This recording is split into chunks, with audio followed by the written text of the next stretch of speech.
قدرمندو کتونکو څنګه چې ما تاسو ته وویل چې د شهید افتخار احمد صاحب په مرګ باندې چې دی نو په قتل بې دردۍ سره قتل کېدو باندې چې دی نو نن د شب قدر هغه ټول علاقه او خلک چې دی نو په یو ډېر خفګان او سوګ کې دي. موږ سره د افتخار صاحب زوی ناست دی، فرزند ناست دی. هغوی سره به یو څو خبرې کوو. ډېر ګران کار هم دی چې دې وخت کې موږ سره خبرې وکړي، خو موږ به خپل ورور دغه ستړی چې دی د خلکو دپاره چې هغوی کوم ستړی کړی وي هغه به موږ خلکو ته ښیو. دغه کم ملزمان چې دي نو دغه بدرنګ خلک چې دي نو د هغوی د کم ګرفتارۍ دپاره چې دی نو موږ به دا بار بار راځو، هایلایټ کوو به دا. ما سره جي خپله پېژنګلو کې او دا راته ووایه چې افتخار صاحب چې دی نو تاسو د هغه سویم نمبر زوی یې که نه، او د هغه په اړه راته ووایه چې هغه څومره یو ښه پلار و ستاسو لپاره. زما نوم اشفاق دی، زه خپل سټوډنټ یم د ایوب میډیکل کالج 4th year MBBS. او هغه د یو پلار نه ښه دوست و. مونږ ته نشي یاد که چېرته هغه چېرته په مونږ باندې لاس اوچت کړی دی، چېرته ترخه خبره یې کړې ده.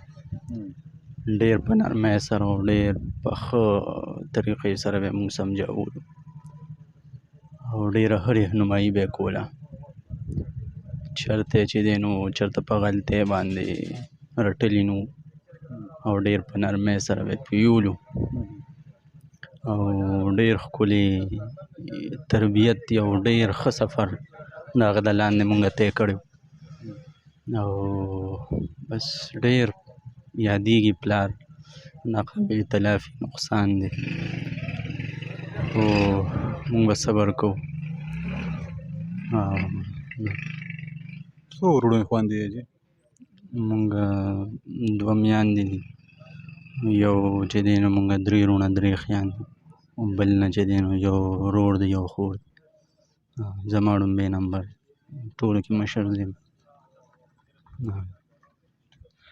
بلکل ګڼل کېږي چې مشر زوی وي د پلار دوست هم وي که نه. نو هغه تاسو په خپلو خبرو کې وایي چې هغه موږ ته هغه داسې محسوس شوی هم نه چې هغه زموږ والد صاحب لکه موږ سره دوست او موږ سره مینه محبت هم کو. اخري خبرې ورسره یا ملاقات په ټلیفون شوي یا ورسره ملو شوي وي او څه حوالې سره هم خبرې شوي وي؟ اخره کې ملاوېدې خبرې اترې یو هفته مخکې شوې وې تقریبا. قربانۍ حوالې سره ډېر فکرمند وي. دا ځل به څه ترتیب کوو مختلف حوالې سره خبرې اترې قربانۍ حوالې سره هم کړې وې او ډېر زیات فکرمند و زموږ باره کې. زما چې کوم کشر ورور دی عثمان، هغه بوټان، هغه کپړې، هغه مخکې نه تیاري زموږ کپړې مخکې نه درزي ته ورکړې شوي او ډېر زیات ما ته نشي یاد ما چېرته خپله چېرته یو دوکان نه کپړه راغشتې، چېرته ځان له مې پیزار راغشتې، چېرته ځان له مې جورابې راغشتې، چېرته ځان له مې ټوپۍ راغشتې. زموږ پلار موږ دپاره کول پېښ او ډېر سیزونه به یې راوړل. بیا پکې زما چې کوم سیز دغه شو هغه به نو یقین وکړه اکثر ملګري وایي چې یاره ته خو مشر یې، ته به اوس خپل کور سنبالې او دغه چې دی نو ته به هغوی ته حوصله خو چې زه کله خپل دغه شاته وګورم نو ډېره ګرانه ده، ځکه چې هغې مونږ ته داسې راکړی وو چې بیخي مونږ څه نه یو خبر شوي، د هغه په موجودګۍ کې څه نه هم نه یو خبر شوي. بس که ډېر سخت ټینشن هم پرې راغلي نو مونږ سره به ډېر ښه ګپ شپ کې به ماسلېږي، خبرې به وي، خندا به وه. کله کله به چې زه لایبررۍ کې وم کال بیا راغی میس په شو، بیا مې میسج وکوي که فارغ یې چې زه کال وکړم ګپ شپ. ډېر عجیبه دا به وپېښ بس څه نه کېږي. اوس تاسو چې هلته دا خبر درته وشو نو لکه ذهن خو به نهغه چې خلک چې زمونږ صحافي دوست خو چې مونږ کله په سوشل میډیا باندې دغه وکړو نو ما ړومبي کنفرم کو هغه پوسټ مې وکتو ما چې یاسې نه چېرته اکثر فیک نیوز هم دغه کېږي. نو چې تاسو ته اطلاع شوه نو تاسو ته داسې یقینا پرې راته چې زمونږ یو داسې والد صاحب چې هغه خو داسې اخلاق داسې دغه څه کیفیت و ګران به یې خو لږ هم راته ووایي. بلکل الفاظ کې نشو بیانولی.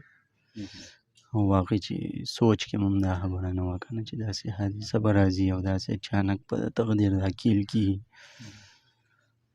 خو بس دغه الله همت راکړو. دغه وشو بېګا ما ته تقریبا 10 بجې دا خبر راغی. بیا تقریبا زه 3:30 بجې زه دلته کلي ته رالم. بیا چې مور یوازې وه، ډېر عجیبه. بلکل بلکل نو بس صحافي لکه تاسو خو به دغه مو صحافت ژوند چې دی نو ډېر ګران ژوند دی، ځکه مونږ ولیدل د خلکو چلونه یې زده کړل. خلکو د څه وایه چې د صحافي ژوند ستاسو د دغه دپاره ستاسو والد صاحب به څومره سختې تېرې کړې وي؟ بلکل د نیمو شپو بهر به ته په دې باران کې بهر منډې وهل او په دې طوفان کې بهر منډې وهل، او کله د بجلۍ مسله، کله د روډونو مسله، هره مسله چې دا هایلایټ کړې ده او د هغې دپاره ډېر متحرک و. بعضې داسې ګروپس یې جوړ کړي وو چې په هغې کې تر د AC نه واله تر د AC چوړې سپي پوړې پکې انوالو. شب قدر په سطحه به کومه مسله راغله هغه به ګروپس کې ډسکس کېده او بیا به د هغې حوالې سره ایکشنز اخیستې کېدل. یو مسله ماته اوس هم یاده شي، دا زمونږ چې کوم ګرلز ډیګري کالج دی دې مخې ته هلکان ولاړ وو چوټۍ ټیم کې وو.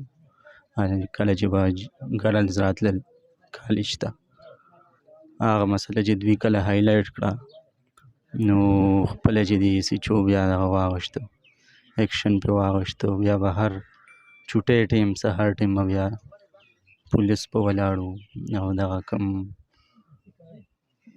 بیکاره خلک چې وو نو دغه چې دي نو لرې کول. بعضې ډېرې داسې مسلې چې هغه به یې هایلایټ کولې، هغه به یې مخې ته راوړی او بس لګیا وو که نه یو منډه وه پې شو او بس ډېر عجیبه. خو صحافت چې دی قلم همیشه د هغه روان و، ډېر بېباکه و. زمونږ مور به ورته کله کله وایي که نه ته د هر چا خلاف لیږې او هر سړي ته پوینټ آوټ کې تا ته به نقصان ورسي.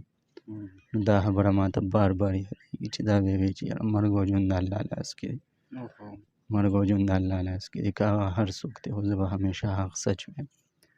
نو دا خبرې ما نه نه هېرېږي او دا خبره بار بار زمونږ د مور زمونږ د پلار منځ کې شوې ده او یقینا چې هغه ډېر زړور و، که هغه په هر سطح باندې وګورئ او ډېر بېباکه سړی و. د هغه قلم د چا د لاندې نه و که نه. ډېره مننه. په غم کې بلکل شریک وو. هغه دغه خو نقصان خو نه شي راتلی واپس، دغه نه پوره کېږي. هغه حالات چې دی نو د افتخار صاحب د تلو په دغه کې بلکل موږ نشو پوره کولی. خو د دې خبرې د له مونږه چې انشاءالله یقین دهاني درکوو چې دغه ملزمان و ګرفتارۍ پورې او کوم چې د هغوی دغه د شهید پیکج حوالې سره دغه مطالبې به کوو چې سمې انشاءالله مونږ به تاسو سره خدای پاک تاسو له زړه صبر درکړي او شهید چې دی هغه د خدای پاک کوم درجات دي هغه دې بلند کړي. ډېره مننه جي. قدرمنو کتونکو، تاسو یو داسې بهادر پلار د یو بهادر زوی خبرې واورېدې چې هغه خبرې چې دي نو د مونږ کې خو هغه توان هم نو هغه طاقت هم نو چې هغه سره مونږ کومې خبرې وکړې. واقعي حوصله الله پاک ورکړي انسان له، خو داسې نیازبین بچي او بیا تاسو د دوی د کردار ته وګورئ، دوی د اخلاقو ته وګورئ، داسې تربیت چې دی نو افتخار خان چې دی نو د خپلو بچو کړی. مونږ ټولو له داسې پکار دي چې او چې دغسې د خپلو بچو تربیت وکړو.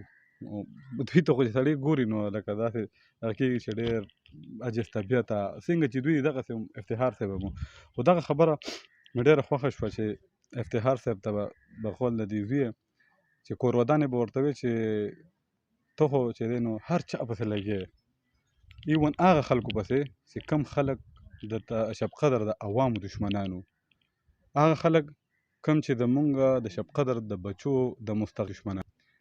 جواب وته او چې د ما قلم نه هم او د ګور چې چا ورکړې ده همدغه میشن به انشاءالله مخ په وړاندې بوځو او څنګه چې مخکې موږ تاسو ته وویل چې شهید چې دی نو هغه همیشه دپاره ژوندي وي نو موږ به هم کوشش کوو چې د افتخار چې قدم مړ شو او بیا دغه غوښتنه کوو د دې حکومت نه انصاف چې کومه دري دغه حکومت نه دغه چې دی نو مطالبه کوو چې تاسو د چې کوم ملزمان دي هغه دې په فوري توګه ګرځار کړي شي کوم چې شهید پکې جان دی نو هم دوی کړي شي ځکه چې هغه خپل صحافتي چې کومې ذمهوارۍ وي سرګرمۍ وي نو هغې دوران کې چې دی نو هغه شهید کړی شوی دی چېرته هم شي خوشحاله آباد او بریالي اوسئ ډېره مننه